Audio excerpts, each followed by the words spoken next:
Bueno,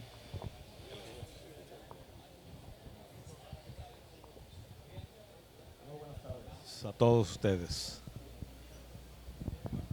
Por ahí en la agenda de la presentación venía un tema que desde el inicio así fue pensado, que se llama ingeniería de tráfico. Sin embargo, ya estando aquí, tanto Germán como yo pensamos y creemos que donde se requiere ahorita un poquito más de atención es en la parte de instalación de infraestructura. Entonces, vamos a bajar un poquito, vamos a bajarnos unos escalones de la parte de ingeniería de tráfico, aunque finalmente haremos unos comentarios al final de ello. Y vamos a enfocar esto hacia lo que serían implementaciones de tipo WISP. Una implementación de un WISP es algo complejo. Es algo que requiere un estudio muy detallado de muchas variables que intervienen a efecto de que nosotros podamos garantizar en la mayor parte de lo posible el éxito de nuestra implementación. Aquí en Cuba, y pongo ahí que es un MUM que nunca olvidaremos, porque han pasado muchas cosas, ¿no? Una, pues es de que aquí estamos muy apretados y ya sentíamos que se cancelaba, pero afortunadamente pues aquí estamos. Y la otra, porque efectivamente cuando llegamos aquí, Germán y yo, hace 2 días, después de llevarnos, a pesar de que conozco mucho de Cuba, es mi primera visita a Cuba y de él también, de llevarnos unas sorpresas o impresiones, como empezar a ver carros modelo 1950 por las calles. Era algo muy surreal. no solamente que verlos, sino que funcionen. Y que funcionen. Sí, no, claro. Es más complicado. Entonces, cuando vimos todo eso y empezamos a ver otro tipo de cosas también, pues dijimos, no cabe duda que en la presentación del MUM vamos a ver muchos ingenieros, que proviene efectivamente de la palabra ingenio. Y aquí, porque por algunas privaciones que tienen en la parte de obtener tecnología, pues lo que les sobra es ingenio. Y esto lo vamos a orientar de manera muy puntual a tratar de analizar punto por punto lo que nosotros tenemos que considerar cuando queramos hacer una implementación de un WISP. Que obviamente esto, de lo cual vamos a platicar, también se aplica para redes metropolitanas, como por aquí los amigos de SNET tienen, y que tienen bastantes usuarios. Mucho de lo que vamos a platicar aquí aplica perfectamente bien sin ningún problema, y seguramente mucho de lo que aquí hablaremos les va a dar a ustedes algunas directrices que les permitan avanzar cuanto antes en que la red funcione mejor. Obviamente también hablaremos de la parte de las limitaciones que seguramente se van a encontrar, porque es una realidad decir que en la parte de equipamiento pues hay problemas más grandes que simplemente decir no se están produciendo, sino simplemente pues no hay y se acabó. Y eso es lo que hay y con esto se tienen que hacer las cosas, ¿sí? Pero para eso son ingenieros, ¿sí? Bueno, otra sorpresa que me llevé fue que yo cuando llegué aquí a La Habana y empecé a recorrer algunos hoteles, pues yo dije, yo quiero ser ISP, porque aquí vendemos a $10 la hora, lo cual ni en mis sueños más salvajes me hubiera podido llegar a imaginar, ¿sí? Entonces, pues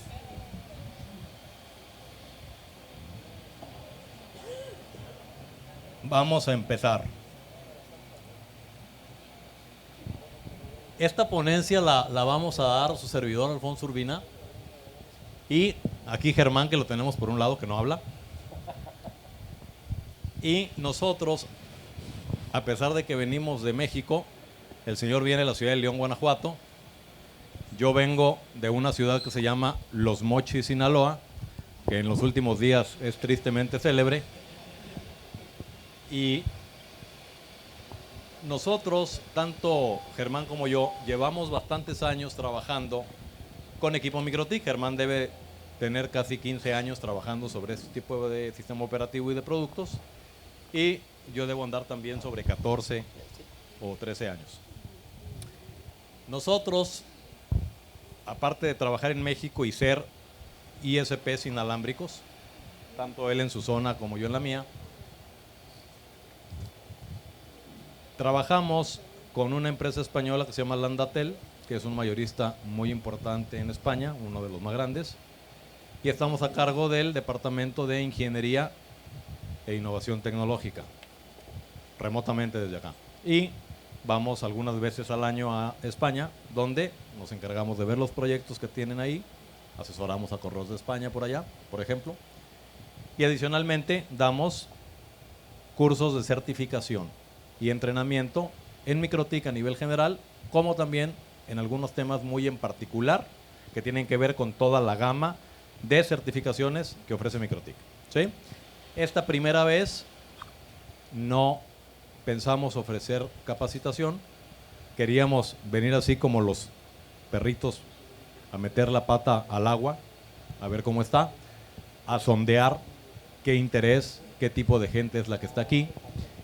Y nos da mucho gusto ver por aquí gente muy entusiasta y seguramente en muy poco tiempo algo estaremos haciendo por aquí en La Habana, ¿sí? Entonces ya lo avisaremos en su oportunidad. Nosotros tenemos muchos años, habrá unos 8 o 9 años capacitando en MikroTik, tanto en México, en Sudamérica, en España, etcétera. Y próximamente, si nos deja la revolución, estaremos por aquí también. Bueno, vamos a empezar.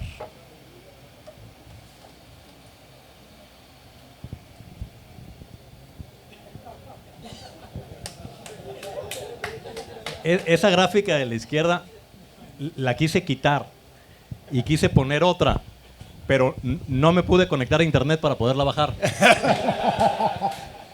Entonces no me quedó otra más que dejarla.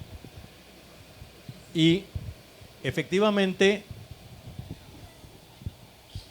esto que aquí está como chusco, es una dramática realidad. La realidad es que las facilidades para la cuestión de conectividad en la isla están muy limitadas, ¿sí? Están prácticamente enfocadas a educación, a gobierno, por ahí algunos puntos de hotspot que aparentemente se están empezando a poner, pero que tienen costo, y tienen costo que es una cantidad importante de dinero por una hora también, aunque no son 10, creo que son 2. Y fuera de eso y de lo que es el sistema hotelero, bueno, realmente no hay muchas opciones para conectarse. Sin embargo, creemos que esto, mientras más tiempo pase, tiene que ir obviamente a la mejora, ¿sí? Así lo esperamos y seguramente así va a ser. Una de las experiencias más bonitas que tuvimos, tanto Urbina como yo, cuando llegamos, fue que a la hora que bajamos del aeropuerto y íbamos rumbo a la zona donde nos íbamos a hospedar, pues empezamos a hacer un análisis de espectro. Y le dije, oye, esto se frió mi celular. No, El no mío veo también, nada. porque no agarra No nada. veo nada. Está en negro todo, no veo nada, no hay espectro. Qué bonito es esto, ¿eh? Yo quisiera ver esto allá en México. Sí. ¿Sí? Entonces, este tipo de presentaciones que ya las hemos dado en algunos lados donde decimos, no trabajen en 2.4, no trabajen porque la interferencia, bla, bla, bla. Aquí trabajen en lo que quieran. En todo va a funcionar. ¿Sí? Va a funcionar. Aquí no hay ruido. De nada. Yo creo que ni los hornos de microondas hacen ruido aquí. Entonces, para nosotros empezar, aquí cada vez vamos a ir entrando en temas más serios, ¿eh? No se trata aquí que nos estemos riendo toda la clase, o toda la ponencia.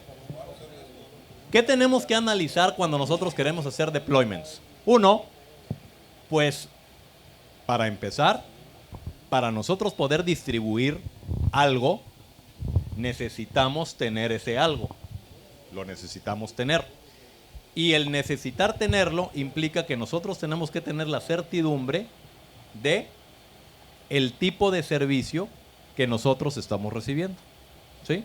O sea, un servicio con un SLA, un Service Level Agreement, donde nos hablan del ancho de banda de bajada, el ancho de banda de subida, el jitter, la latencia. Me están entregando en fibra, me están entregando en inalámbrico, me están entregando satelital, etc, etc. Esto es surrealista aquí. Aquí creo que entregan en satelital, ¿no? Aquí que me entreguen servicio y ya. En fibra, en 2 fibras. 2 fibras. ¿Sí? Ok. Pero también una opción aquí seguramente es satelital. ¿Sí? Y fuera de ella no hay más. ¿Sí? Entonces, aquí de inmediato, pues obviamente aquí, ya visto esto como un tema comercial, bueno, ya se complican las cosas por muchos aspectos, pero por ejemplo, algo de lo que estamos platicando aquí, cuando hablemos de la red que tienen ustedes por aquí, MAN, no tiene ninguna relevancia porque esa red no está conectada a internet. ¿Sí? Ok. Pero si nosotros estamos pensando en esto, pues sí. Ahora, ¿tenemos interferencia? La realidad es que como aquí no hay prácticamente deployments de infraestructura, a excepción de este que me platican de 10,000 usuarios, pues prácticamente pudiéramos decir que el espectro está, es el sueño de cualquier mexicano, de cualquier español. ¿Sí? Realmente no hay ningún problema, pudiéramos trabajar en la frecuencia que nos pegue la gana y esto va a trabajar muy bien. Imagínate la gente de Valencia con el espectro que tienen aquí. No, hombre, Oro molido. Ahora, ¿tenemos competencia? También lo tenemos que ver. ¿Sí? Ahorita, pues, no hay competencia, nomás hay un ISP aquí. ¿Sí? Pero bueno, ya habrá más. Ok, hasta aquí vamos claros.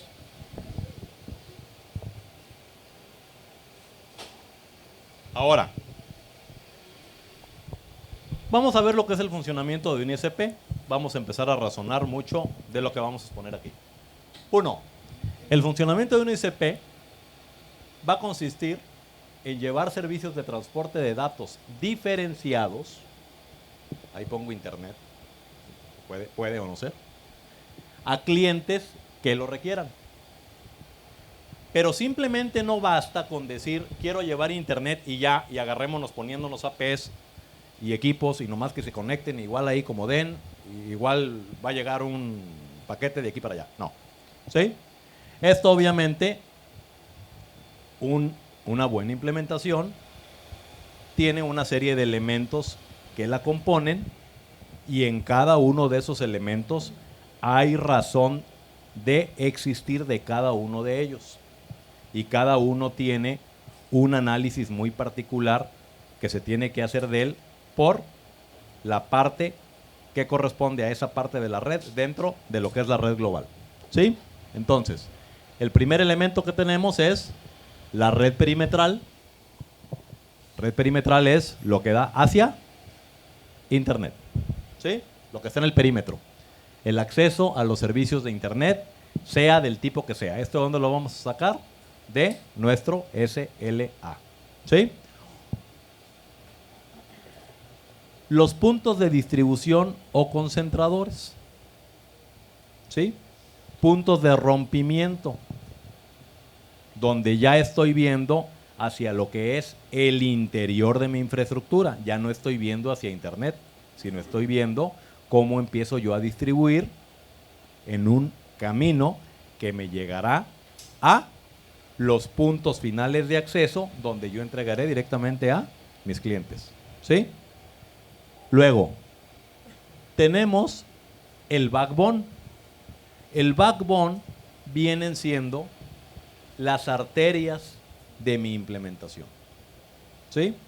En el backbone, por definición, ahí lo que necesitamos que es una alta eficiencia en el transporte. Y la alta eficiencia de transporte nos va a decir o nos va a orientar a que nosotros trabajemos en las capas inferiores del modelo OSI, donde el transporte de los paquetes me van a generar menos gasto de proceso. ¿Sí? O sea, podemos trabajar en capa 2 del modelo OSI. Para ustedes que son estudiantes y los que no son, igual también lo deben de saber, todo esto que estamos platicando, la piedra angular de todo esto que vamos a estar discutiendo se llaman capas del modelo OSI. Esa es la Biblia de todo esto que estamos platicando. Si no la conocen bien, o se confunden, o revuelven la 2 con la 3 y la 4, hagan un alto en el camino, pónganse a leer y compréndanla. Ese es el paso número 1 antes de cualquier otra cosa. ¿Sí? Y luego tenemos la parte de la granja de los servidores. La granja de los servidores es la parte de mi infraestructura donde yo voy a tener el caché, si lo existe, en su caso los DNS, la resolución, los servidores de radios, como por ahí platicaron hace rato, donde esto generalmente se pone en zonas que en red es un concepto muy usado que se llaman como DMZ, ¿sí? Que es un área intermedia que tiene ciertos accesos hacia Internet y ciertas protecciones que me protege también de que pueda haber algún acceso desde Internet hacia mi red interna. ¿Sí? Ok.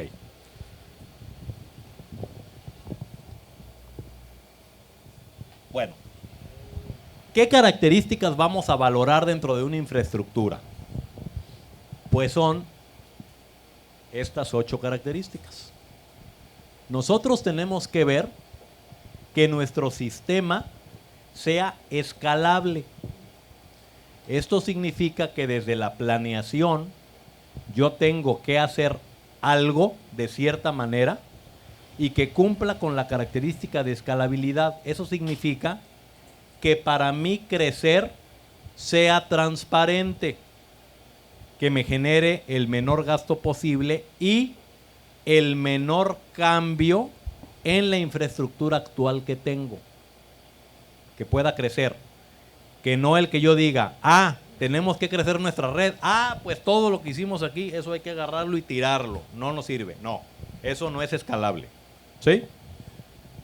Luego, pues obviamente la estabilidad. En la parte de la estabilidad implica nuestra infraestructura instalada debe cumplir con el parámetro de ser estable. ¿Sí? Esto no implica que dentro de la topología que yo en un momento dado defina, que todavía no llegamos ahí, que si yo en un momento dado tenga alguna falla, porque las cosas pueden fallar, que yo tenga diseñada mi red para que ese tipo de fallas o de infortunios no tengan consecuencias sobre el servicio que yo estoy dando, o que si tiene consecuencias sean mínimas, y adicionalmente que tengan una recuperación que tienda a ser inmediata. ¿Sí? ¿Por qué?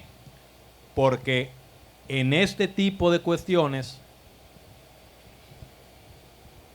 los downtimes generan gritos y desesperación.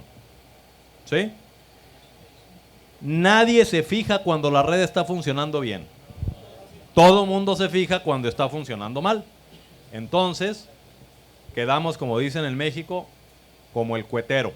Si los cohetes truenan, chifla la gente. Y si no truenan, también chiflan. ¿Sí? Entonces, tenemos que tener mucho cuidado con eso. Luego, tenemos la fiabilidad. Nuestra red tiene que ser fiable también. ¿Sí? La manera en que yo interconecto mis puntos debe ser fiable. Mis enlaces tienen que estar bien calculados. Definir en qué frecuencia voy a trabajar. Cuánto tráfico voy a transportar, porque eso también tiene que estar medido. ¿Sí? Yo no puedo decir, a ver, este es un enlace del backbone, pues vamos poniendo aquí un SXT, ese nos da como 80 megas. Híjole, ¿sabes qué? Nos dio 60. Ahí está. No, espérame. Es el backbone. ¿Sí? Para el backbone habrá ciertos requerimientos en cuanto a la capacidad que debe tener para transporte. No es lo que me dé, es lo que tiene que dar. ¿Y qué tenemos que hacer para que nos dé lo que tiene que dar? ¿Sí? Y a lo mejor eso va a implicar pues que no tiene que ser un SXT. O a lo mejor tiene que ver que como no había otro equipo, los ingenieros cubanos desarmen el SXT y le pongan una antena que funcione mejor que la antena de un SXT. Y van a gastar menos que comprar un equipo más grande. ¿Sí? Pero eso tiene que estar perfectamente planeado. La otra, pues nuestra red tiene que ser segura. No podemos tener una red insegura. Y es seguridad en mucho sentido. Desde lo que da hacia los puntos de entrega que tenemos a los clientes, hacia lo que va a Internet. Mis enlaces deben de estar debidamente asegurados. No voy a poner enlaces en mi backbone sin encriptación, ¿verdad? ¿Sí? Tengo que usar encriptación. Algún tipo de sistema de protección, de autentificación. Y luego, gestión. Nuestra red tiene que ser gestionable. Y lo que platicaban aquí hace rato, pues la parte de monitorización. La parte de monitorización implica también un trabajo donde lo que se va a hacer, ¿qué es? Pues que yo tenga perfectamente conocidos los parámetros de operación de toda mi red y que si se salen de ciertas cuestiones o valores que yo tenga definidos, automáticamente me mande alertas de algún tipo, ¿sí? Que si por SNMP, que si va a sonar una chicharra, que si lo que quieran, pero nosotros tenemos que saber que algo está pasando, ¿sí? Y si tenemos una implementación adecuada, dentro de los sistemas de gestión puede haber algo que cuando detecta alguna situación en la red, de manera automática se generen condiciones para que esa falla se arregle. O si es catastrófica, bueno, pues nos tiene que avisar, ¿sí? Y no como decía por ahí un cliente que decía, pues mi monitoreo es cuando los clientes me empiezan a hablar de que no se pueden conectar. Eso no es monitoreo, ¿sí? ¿Estamos claros hasta aquí? Bueno, vamos a dejar un poquito hablar a Germán. Sí puedo hablar también. Bueno, más que nada lo que nosotros pretendemos hacer o darles a entender es que nosotros necesitamos, tenemos un todo y ese todo en estas presentaciones lo tratamos de diseccionar de tal manera que podamos resolver el problema en partes. Mucho del secreto de las redes es divide y vencerás. Divide tu gran problema en pequeños elementos, ve asegurando cada uno de los elementos e integrarlos en un todo. Básicamente ese es un esquema que nosotros proponemos para el desarrollo de una red, ¿sí? Dentro de todos los puntos que nosotros tenemos, bueno, pues tenemos que ver la sección de la red perimetral. La red perimetral básicamente consiste en la frontera que nosotros tenemos en nuestra propia red. Tenemos dos puntos en nuestra frontera. Uno es lo que nosotros recibimos de afuera, o materia prima en este caso, que vendrían siendo los servicios de internet, hasta donde comienza mi red, donde me entrega mi proveedor, ya sea mi fibra, mi cable o como me entregue. Eso lo voy a tomar como mi primer elemento de borde. ¿Dónde tenemos el siguiente? Bueno, yo no soy responsable de lo que el cliente tenga. Yo le voy a entregar también al cliente, si yo quiero ser un WISP, probablemente un cable, una fibra, un enlace. Y entonces mi red perimetral va a estar hasta donde yo le entrego. La red que yo controlo va a ser entre estos dos puntos, entre la entrega que yo le estoy dando al cliente y la entrega que mi proveedor me hace a mí. Si nosotros queremos que la red sea totalmente segura, o lo más segura posible, ¿qué tendríamos que hacer? Bueno, si un cliente puede hacer un trazado de rutas o de direcciones, o puede ver, ya sea por capa 2 o por capa 3, cuáles son los elementos por los que va pasando el flujo de datos, cada uno de los routers por donde pasa, bueno, pues tengo un problema de seguridad. ¿Por qué? Porque me puede generar cualquier tipo de ataque. ¿Estamos de acuerdo? El hecho de que lo pueda ver quiere decir que lo puede atacar. ¿Qué necesitamos hacer para hacerlo lo más seguro posible? Pues que ese transporte sea totalmente oculto a lo que viene siendo el cliente. Que el cliente o el proveedor no pueda saber qué hay o qué elementos tengo, por dónde estoy pasando adentro de la red. ¿Sí? Si no lo puede ver, ¿cómo lo atacas? Entonces hay que ocultar. ¿Estamos de acuerdo? Y entonces con esa manera resolvemos. Ahorita lo que vamos a intentar es explicarles todos los elementos que hay entre esos dos puntos para que yo pueda generar mi red. Mi red no debe ser oculta a mí. Yo soy el que la controlo y soy el que la voy a gestionar y soy el que la voy a monitorear. Pero a mi cliente o a mi proveedor no le debe de interesar cómo paso o cómo transporto los datos o cómo hago manejo de flujos, que eso es algo muy interesante que viene en la parte de ingeniería de tráfico, ¿sí? Cómo voy a aprovechar todos mis enlaces y todos mis recursos para que si son redundados, pues pueda mandar cierto tráfico por un enlace o por el otro, ¿sí? A mi placer. Y a eso le vamos a llamar gestión, ¿sí? No solamente es tratar de monitorear, porque no nada más vamos a monitorear si el equipo está encendido o no. Vamos a monitorear, por ejemplo, la calidad del enlace, qué tipos de flujos están pasando por ahí, si son los que yo quiero o los que no, cómo se está transportando la información, por dónde, si tengo redes con triple play y manejo streaming, manejo voz sobre IP y manejo datos, pues cómo voy a pasar esa información por cada uno de ellos.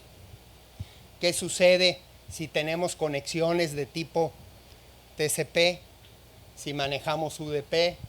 ¿Qué sucede si el transporte lo hago en capa 2 o lo hago en capa 3? ¿Cómo puedo redundar? ¿Cómo puedo hacer que la red pueda fluir y sea adicionalmente redundante? Que el usuario no se dé cuenta si hay una caída de un enlace o no. Y eso es lo que vamos a tratar en esta presentación.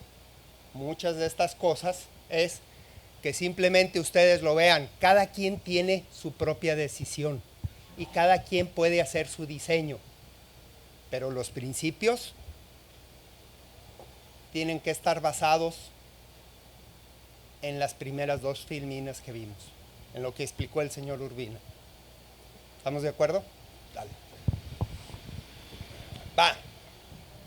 La red perimetral. ¿Cómo se va a hacer el método de entrega? Ya lo habíamos comentado.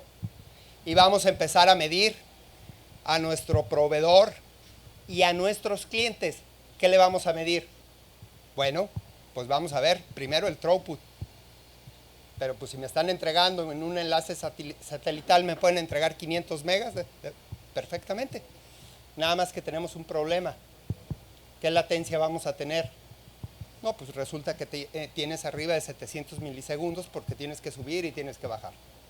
¿Estamos de acuerdo? Y entonces tienes 700 milisegundos. ¿Qué sucede si transporto voz por ahí? ¿Qué problema vamos a tener? Bueno, pues que vamos a hablar y para recibir la respuesta del señor que me va a contestar, bueno, pues me tengo que quedar callado un rato y esto resulta ser molesto.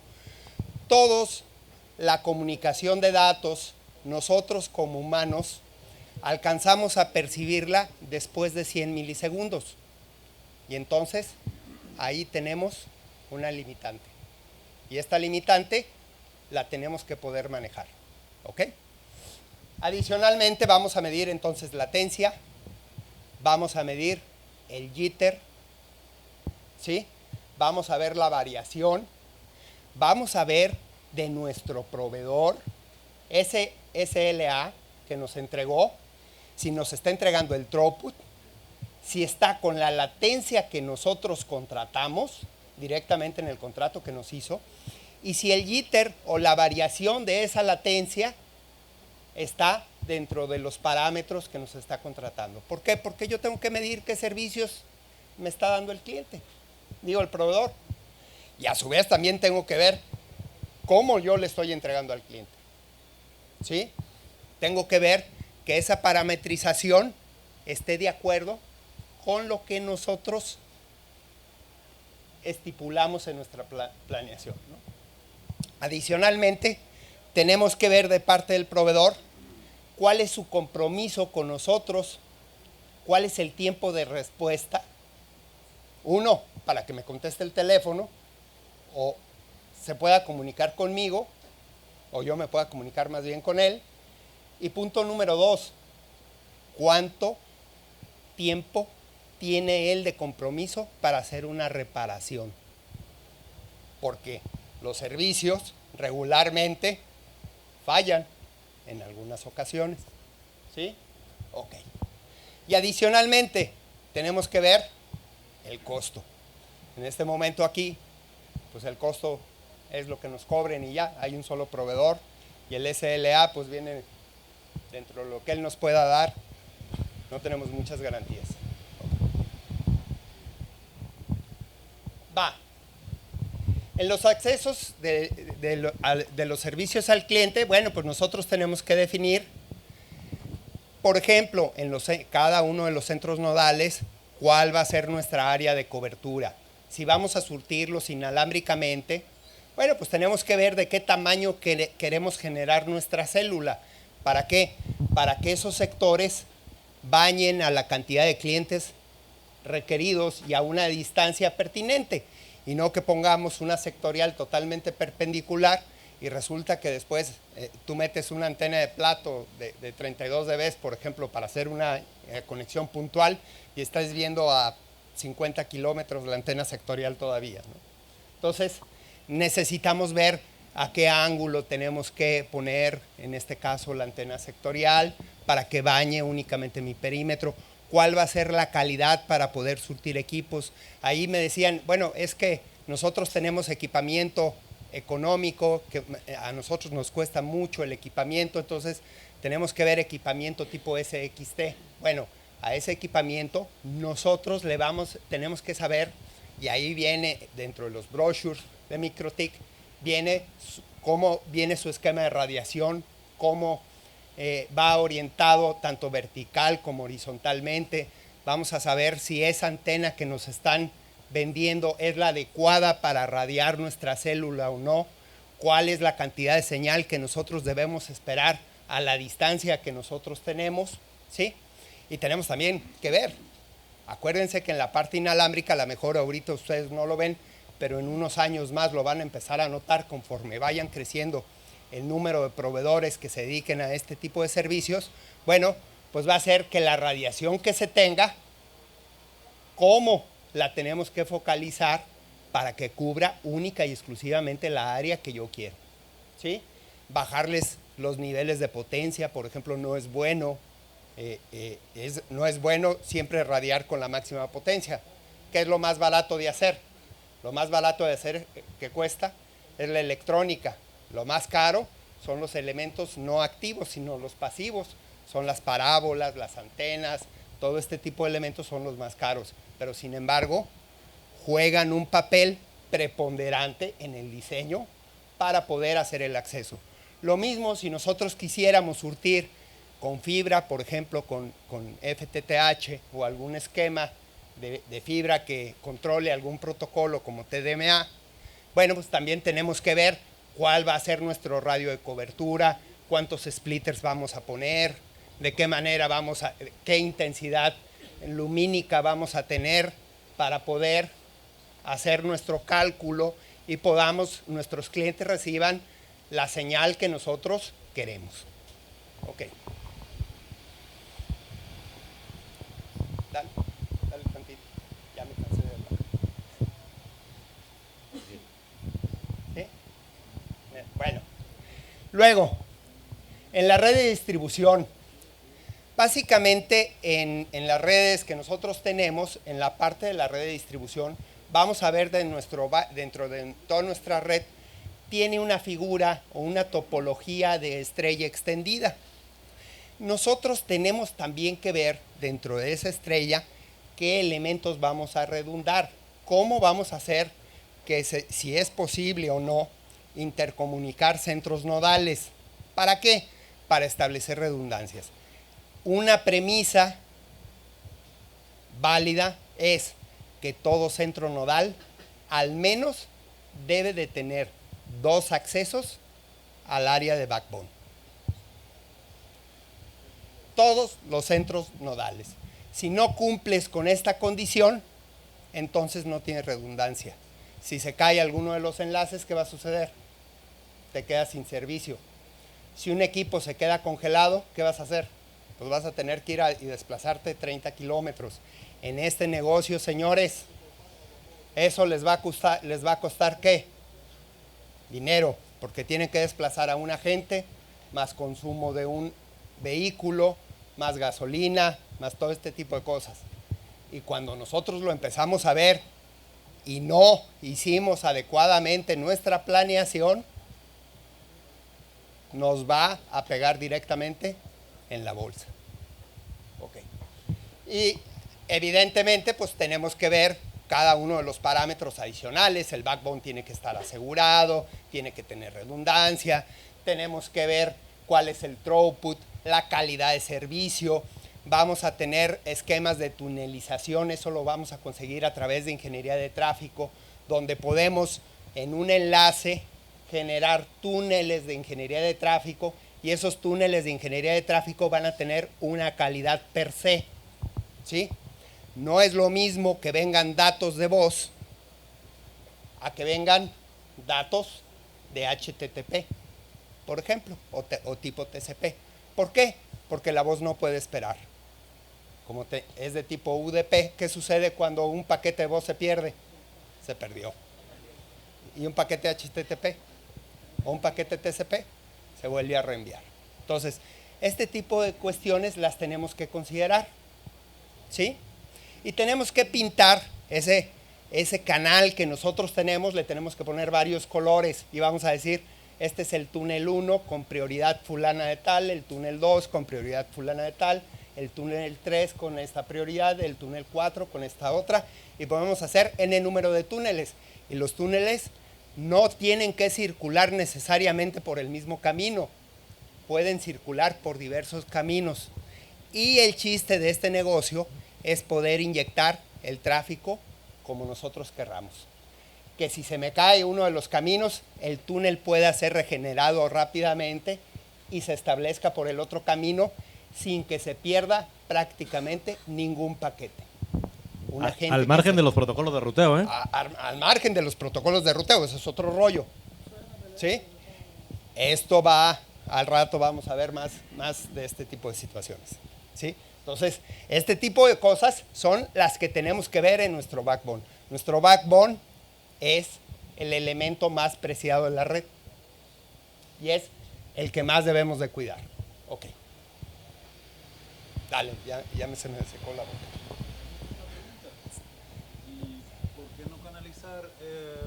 ¿Se puede también mandar el tráfico de voz sobre IP por TCP? Eso es una de las... Claro. Sí. Y ya tienen... No hay ningún problema, eso es un problema tuyo, no es un problema de la red, ¿sí? Simplemente tú lo que tienes que ver es que lo tienes que estipular, ¿sí? Ahora, se puede enviar en TCP, gracias, por ejemplo, mucho del streaming ya se envía a través de TCP, y esto se hace gracias a que la pérdida de paquetes se ha bajado muchísimo. Antes no sucedían este tipo de cosas, ¿ok? Sí. Bueno, en la red de transporte tenemos lo que es el transporte hacia las áreas de servicio. ¿Qué tenemos? Los transportes hacia el área de servicio obviamente deben de estar debidamente asegurados, como ya lo hemos estado diciendo, tanto Germán como yo. Deben de tener también ¿qué? Calidad en el servicio. Nosotros con calidad en el servicio, nosotros, para efecto de controlar tráfico hacia lo que son los clientes, yo puedo establecer políticas de limitación donde yo defina los anchos de banda máximos que yo le voy a entregar directamente hacia mi cliente. Eso es uno. Pero yo también puedo definir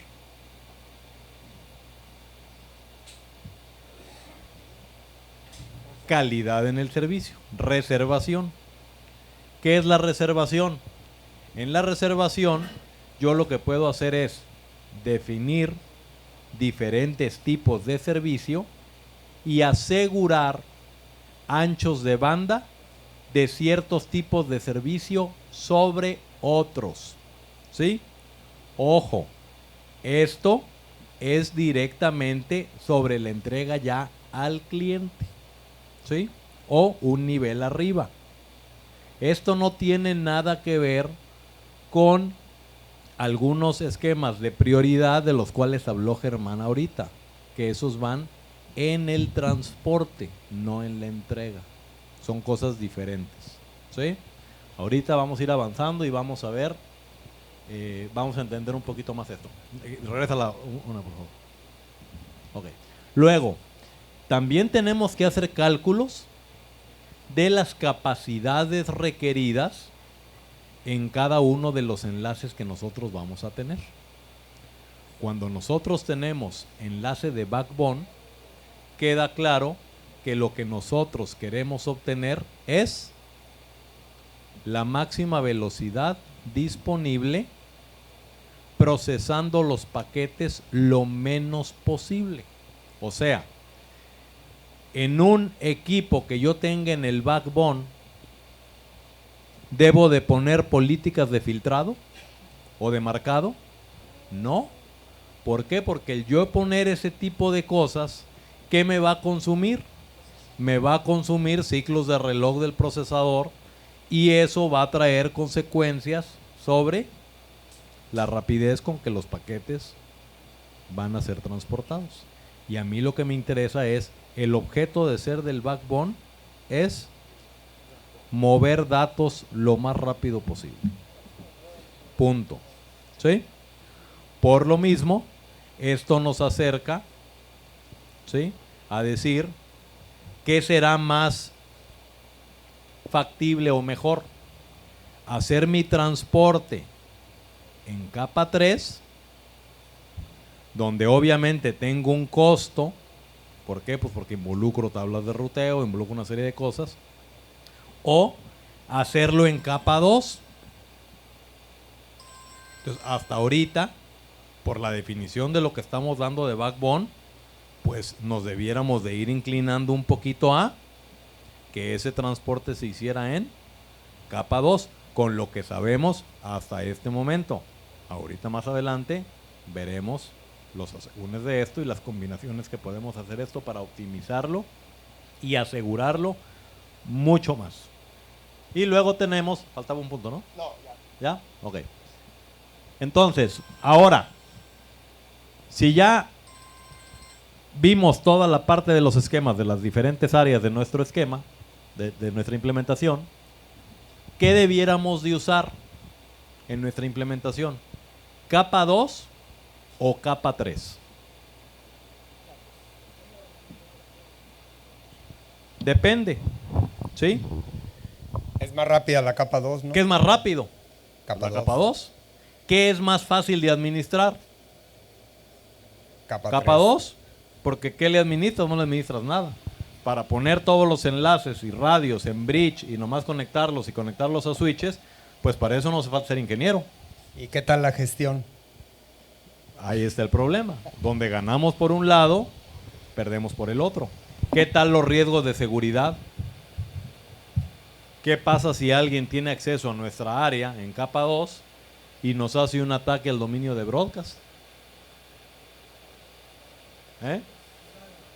Olvídense, no vamos a saber ni qué hacer. La parte del diagnóstico cuando hay este tipo de fallas en capa 2 es muy compleja.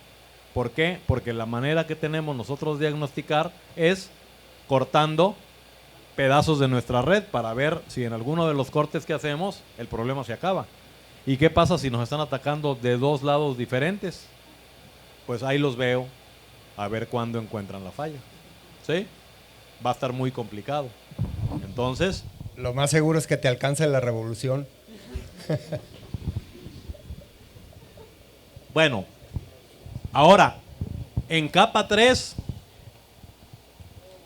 me podrán decir en capa 3, es que los ingenieros cubanos no tenemos problemas porque son muy buenos y entonces que sea más complicado administrar, no pasa nada porque aquí me los comemos vivas. ¿Sí? Qué bueno.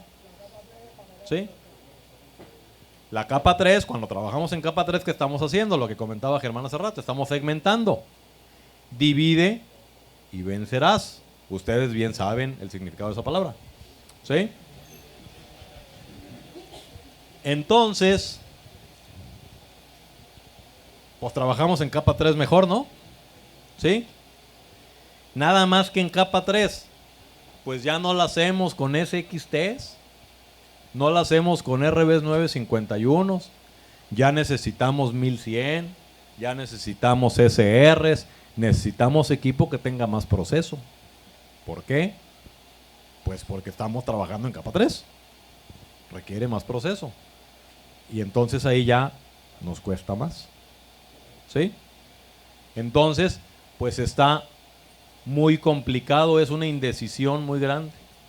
¿Trabajamos en capa 2 o en capa 3? ¿Tú en qué trabajarías? Capa 2, una campechana. ¿Dónde trabajas en capa 2 y dónde trabajas en capa 3?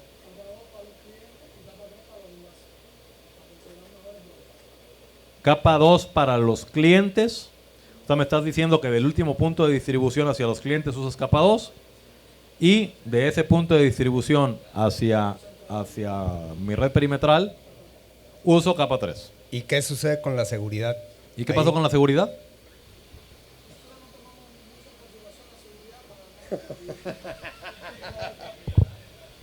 Mira, no confundas la seguridad de una red con la seguridad que tenemos aquí andando por la ciudad sin que nos pase nada. Son dos cosas diferentes. Aquí, la seguridad implica lo que dijo Germán. Si yo soy cliente y tengo malas intenciones, yo voy a conocer perfectamente y de manera detallada por todos los equipos de capa 3 por los que yo esté pasando en mi camino.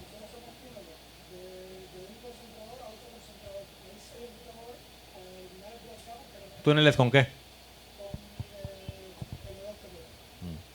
Está bien. Ahorita vemos. En capa 3 voy a saber el camino. Si yo sé el camino de todos los equipos por los que estoy pasando, pues obviamente son equipos que están en riesgo de ser atacados por capa 3. Punto. ¿Sí? ¿Qué tipos de ataques de capa 3 hay? muchos. Y si estás en capa 2, estás sujeto a los ataques de capa 2. Así es. En capa 3 que tengo, bueno, te pueden hacer un ataque de UDP y al margen de que tú digas me voy a proteger aunque me ataquen, pues sí, nada más que el tráfico ya te llegó. ¿Y qué pasó con tu ancho de banda? Acuérdate que no hay método totalmente seguro. Lo que tú intentas es llevar la seguridad y hacerlo al máximo. Trabajes en la capa que trabajes, es llevar esa seguridad para que si yo sufro un ataque, este ataque dañe lo menos posible a mi sistema. ¿Sí? Si yo tengo un esquema de seguridad en capa 2, donde por ejemplo la seguridad le implemento directamente en el CPE que le estoy entregando al cliente, imagínate que tú le entregas ahí por capa 2 nada más del CPE al equipo que tiene abajo y le estás entregando por PPPoE y el único protocolo que tú permites para que sea admitido por el CPE, por esa interfase, sea el PPPoE Discovery y el PPPoE Session. ¿Cuál otro protocolo va a pasar? Nada. Nada. ¿Y eso qué te va a dar? Seguridad. ¿Qué te va a poder hacer? Un ataque de PPPoE. Y si lo hace y me inunda y me ocupa mi equipo, hasta que se muera, ¿quién se va a morir? Él.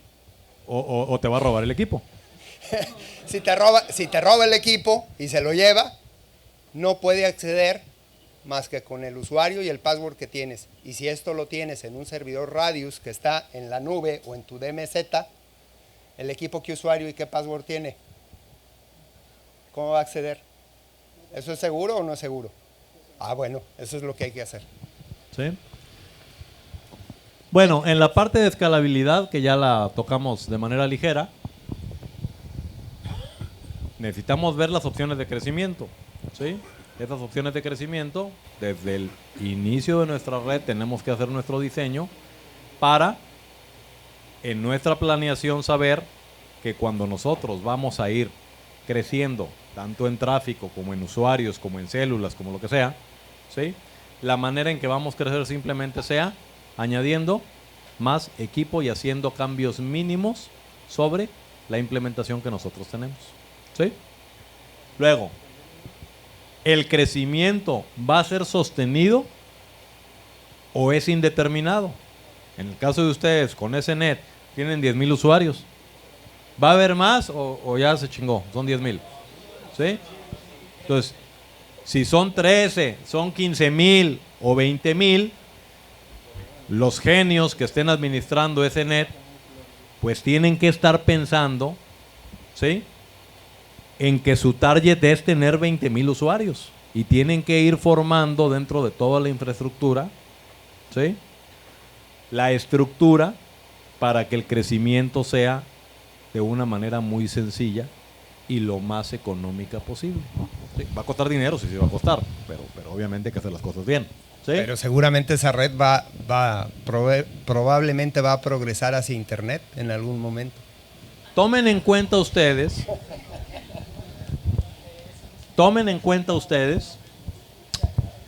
que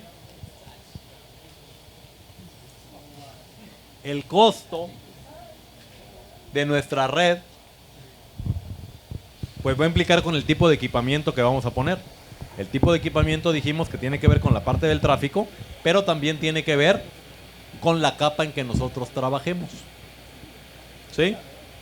Tomando en consideración todos los riesgos que estamos diciendo de trabajar en una y trabajar en otra. O sea, si le quitas por aquí, pierdes por acá. No podemos ganar de los dos lados. ¿Sí? Luego, el equipamiento que estoy poniendo me ofrece opciones diferentes para el transporte. También ustedes tienen que ver eso. Porque por aquí dicen, es que yo estoy metiendo dentro de los enlaces equipo Ubiquiti, por ejemplo. El equipo Ubiquiti es un equipo para trabajar en capa 2.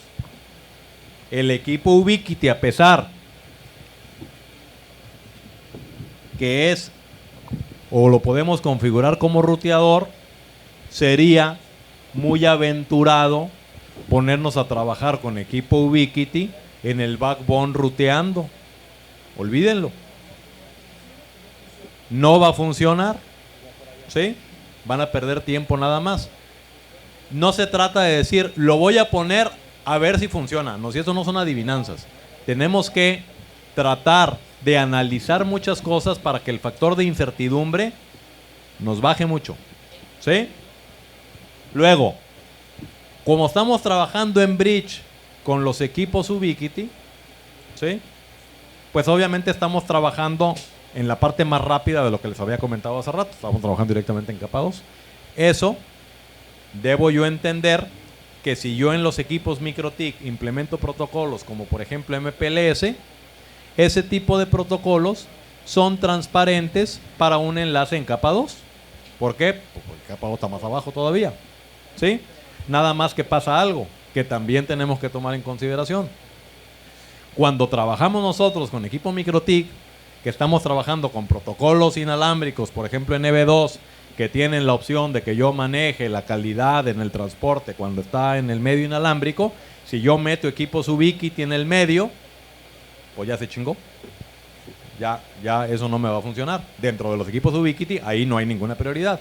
Pero ustedes me pueden decir, es que los Ubiquiti también tienen un esquema de prioridad donde con el TOS tal resulta que tienen una prioridad. Ok, nada más que eso no es compatible con MikroTik. Entonces, eso les tiene que decir que ustedes en el equipo MikroTik tienen que decir, cuando el MikroTik traiga esta prioridad, como va a entrar en un equipo Ubiquiti, por favor a estos paquetes, cámbiamele y pónmele un TOS tal para que lo reciba el Ubiquiti, lo reconoce en su esquema de prioridad y cuando llegue acá, lo que traiga el TOS tal, ahora le pones lo que sí reconoce MikroTik para que avance. Pero cuando empezamos a hacer este tipo de cosas, ¿sí? ¿Qué estamos haciendo? Estamos marcando los encabezados del paquete IP. ¿Y eso qué implica? Proceso. Y el proceso va en contra de... ¿sí? Todo eso lo tienen que tener perfectamente contemplado. ¿Sí? Luego, la estabilidad. El enlace que tenemos de Internet es Carrier Class, o nuestro enlace que estamos entregando hacia los clientes Carrier Class. Pues no, la realidad es que el concepto, estrictamente hablando y con la debida ortodoxia de Carrier Class, pues solamente existen enlaces de fibra. ¿Sí? Todos los que salen ahí con una justificación que el Carrier Class se puede hacer con medio inalámbrico, patrañas. En enlaces inalámbricos no hay Carrier Class. ¿Por qué? Pues porque está sometido a la parte de interferencia, que eso tú no lo puedes controlar. ¿Sí? Y alguno me dirá, no, pues es que en la fibra si pasa un tractor y rompe la fibra. Bueno, también, pero eso es una interferencia física directa. ¿Sí? Ahí no estamos hablando de interferencia. Luego, la calidad y eficiencia del transporte, que ya hablamos, y la parte de la redundancia. Tenemos que seguir el consejo de Germán, que todos nuestros puntos de distribución, ¿sí?, por lo menos tienen que tener 2 puntos de acceso al backbone. ¿Por qué? Porque si solo tienen uno, en el momento en que ese enlace se cae, todo ese ramal queda fuera, no importa qué hagan. Por lo menos tiene que haber 2. Si se fijan, aquí ni siquiera hemos hablado de protocolos de ruteo. Estamos hablando exclusivamente de la parte del armado de la red. Todavía no nos metemos a OSPF, BGP, ingeniería de tráfico. No llegamos a eso todavía. Estamos armando la mallita o los enlaces como lo queremos para que cumpla con lo que estamos diciendo. ¿Sí? Ya si definimos que esto fue en capa 2, o fue en capa 3, o fue en capa 2.5, ¿sí?, eso ya lo definiremos una vez que ya esté establecida esa red de enlaces. Nos vamos a subir un poquito de capa. ¿Estamos claros hasta aquí? Ok. Ahora, la parte de fiabilidad. La parte de fiabilidad es algo muy importante y muy interesante. Cuando nosotros a un cliente le decimos, te voy a dar un enlace de 5 megas, ¿sí?, que es un enlace dedicado y simétrico, lo que yo entiendo como cliente es que son 5 megas dedicados y simétricos. No son 4,5, ni 4, ni 3, ni 4.8, son 5. ¿Sí? Si el enlace, dentro de las características del enlace que estoy dando, con el SLA que esté dando, resulta que es un enlace asimétrico, en contienda y tal, y yo digo, el compromiso que tengo es de hasta 10 megas, y dije hasta con letras chiquitas, no significa que siempre va a haber 10 megas, significa que en algún momento llegarás a tener 10. Vemos, si llegas, ya llegaste, pero eso no implica que es un enlace dedicado de 10. Por eso un enlace dedicado cuesta mucho dinero, y un enlace de contienda, aunque te digan hasta 100 megas, así con letras grandotas, hay que leer las letras chiquitas. ¿Sí? Ok. Que es sobre donde está basado todo el engaño de la reventa que hay hacia el usuario. ¿Sí? Luego, ¿cumplimos las expectativas del cliente para el servicio ofrecido? Pues eso también lo tenemos que ver. ¿Sí? No tiene que ser como la primera vez que fui a pedir aquí, que fui a un hotel que se llama Nacional, que llegué al centro de negocios y le dije a la muchacha, necesito internet, y me dijo, ¿cómo lo quiere? Me dijo. Y yo le dije, pues mire, lo quiero bueno, bonito y barato. Y me dijo, pues mire, aquí es feo, malo y caro. ¿Y es eso o no hay internet? No, pues deme una ficha. Y ya. ¿Sí? Pero eso es aquí, porque no hay más. ¿Sí? Pero más adelante va a haber. Entonces, eso lo tienen ustedes que tener contemplado. ¿Sí? Ahora. Pero la muchacha estaba guapa. Eso sí, qué bonitas están las cubanas. No había ni una fea. Ahora, la flexibilidad. Ahora, nosotros podemos ofrecer diferentes alternativas de interconexión o servicio al cliente sin hacer grandes afectaciones a nuestra infraestructura. También lo tenemos que tener contemplado. ¿Sí? ¿Por qué? Porque a lo mejor un cliente que tú tengas que te dice, ¿sabes qué? Para mí esto es tan crítico que yo no me puedo caer. Y esto implica para mí que deba de tener yo redundancia. ¿Sí? Ok, cliente, te voy a cobrar más. Y que esa solución que yo le dé al cliente a mí no me genere un dolor de cabeza sobre lo que ya tengo hecho. Que para mí sea algo muy sencillo dar una opción adicional al cliente. ¿Sí? Eso también lo tenemos nosotros que ver en la parte de la flexibilidad. Tenemos que tener una red flexible. Que en pequeños cambios podamos establecer diferentes alternativas. ¿Sí? Y la otra, seguridad. ¿Qué tan expuestos estamos nosotros a los riesgos? ¿Sí? ¿Qué vamos a cuidar aquí? Pues los ataques en la capa.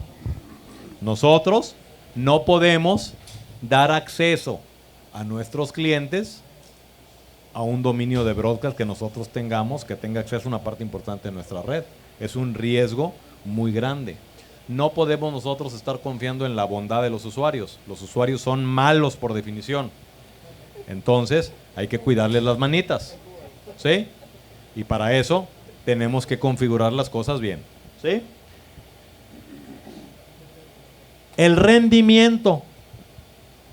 Lo platicaba Germán. El jitter.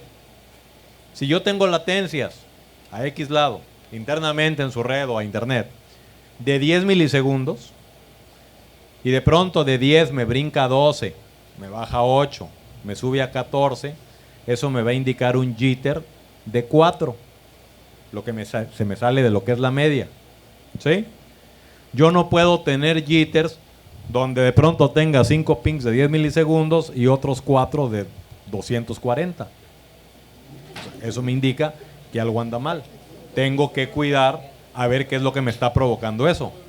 ¿Sí? ¿Por qué? Porque sobre servicios que sean afectados por el jitter, como los que estábamos hablando de la voz, pues obviamente como son por UDP, ahí vamos a tener problemas en el video por IP vamos a tener problemas. Si estamos viendo una monitorización de cámaras, pues vamos a ver un tipo caminando así, y el siguiente cuadro lo vamos a ver cuando está allá y todo lo de medio se perdió, ¿sí? Entonces, todo ese tipo de cosas las tenemos que cuidar. Luego, el throughput y la calidad de servicio. Ya platiqué de ello. El rendimiento de los enlaces. ¿De qué me sirve a mí que yo de mi célula con un cliente le pongo un enlace con los nuevos radios Ubiquiti que llegaron y que me dijo el que me los vendió que el canal es de 80 MHz y que me va a dar 400 megas de throughput entre los dos equipos, cuando yo a mi cliente le voy a entregar un enlace de 5? No me sirve para nada. Para lo único que me sirve es para ensuciarme el espectro. Entonces ustedes tienen que bajar sus anchos de canal. ¿Para qué? Para que me dé el compromiso que yo tengo de entrega. Nada más. ¿Sí? Con eso que estoy haciendo, estoy cuidando el espectro. Yo mismo me estoy cuidando. ¿Sí? La siguiente es la calidad de servicio. En la calidad de servicio tenemos que tener en cuenta que la calidad de servicio no es solamente el queue que nosotros hacemos para con el cliente, o no significa únicamente la limitación que le vamos a hacer, sino tenemos que cuidar que su servicio esté garantizado desde que entregamos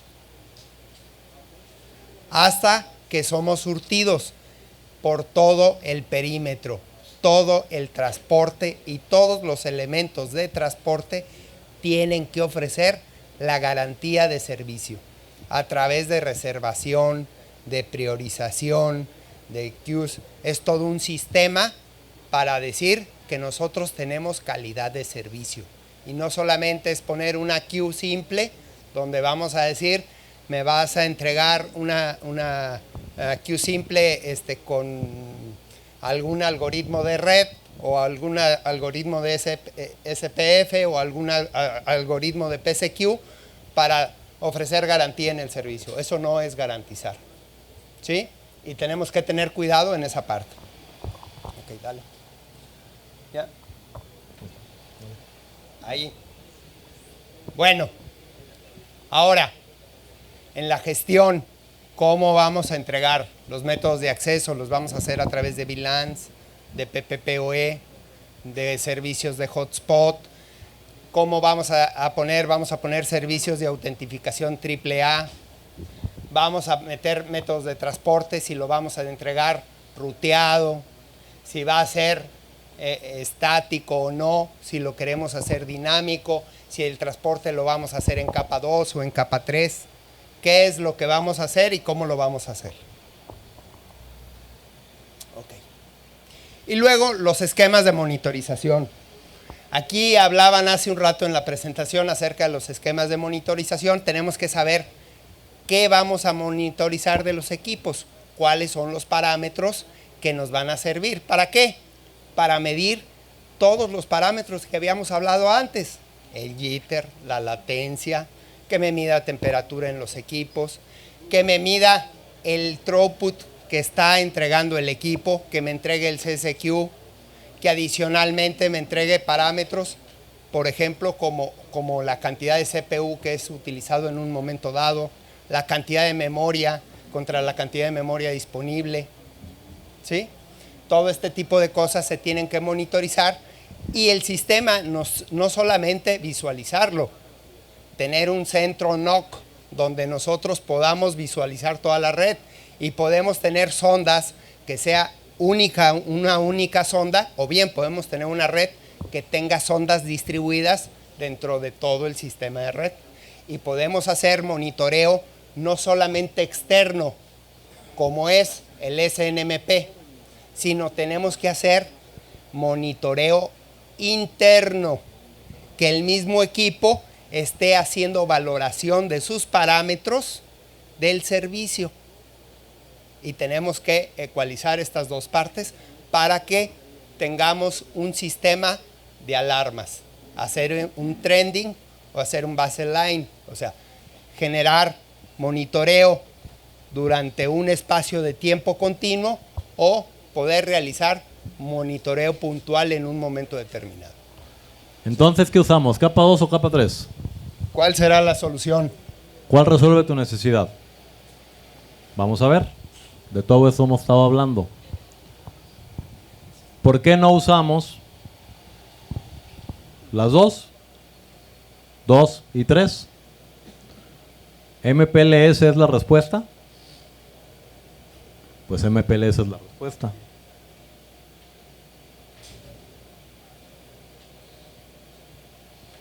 MPLS, cuando nosotros definimos dentro de nuestro esquema de red, y ya que definimos los protocolos de ruteo y demás, dinámicos o estáticos, como queramos, y nosotros nos metemos con MPLS, en el momento en que nosotros entramos a MPLS, ¿estamos trabajando en IP? No, ya estamos trabajando fuera del mundo IP. Cuando nosotros tenemos una red de enlaces, sea en capa 2 o en capa 3, si estamos en capa 2 trabajando con bridging, en capa 3 trabajando con ruteo, cuando nosotros generamos un socket de conexión entre el punto A y el punto B que va a través de nuestra red de enlaces, ese socket tiene un camino, que es el camino con el cual se originó. Si en algún momento que tenemos nosotros abierto ese socket, alguno de los enlaces por donde se abrió ese socket se cae, ¿qué pasa con el socket?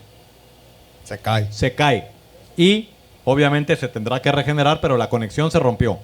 Cuando estamos trabajando en MPLS, nosotros ya no estamos trabajando en el mundo IP más que en los ruteadores de borde que dan hacia la red MPLS interna a lo que da hacia la red IP. Cuando nosotros inyectamos un paquete IP, que obviamente para inyectarlo a la red MPLS, lean de MPLS, lo que se hace es, se inyecta en el encabezado IP un agregado que con un número de etiqueta y que ya el transporte interno por esa red MPLS es en base a ruteo de etiquetas. Por lo tanto, el transporte es más ágil al interior de la red MPLS. Pero como no estamos trabajando en IP, si nosotros tenemos una red interna con MPLS y alguno de los enlaces internos se rompe, que es por donde estaba pasando el paquete de ese socket, IP nunca se da cuenta. A final de cuentas, ese enlace internamente por los protocolos de ruteo habrá un camino alterno, obviamente. Eso lo verán los protocolos de ruteo. Pero para efecto de IP, nunca se dio cuenta que hubo un rompimiento, porque no estamos trabajando en IP. ¿Qué vamos a anotar nosotros con nuestro socket?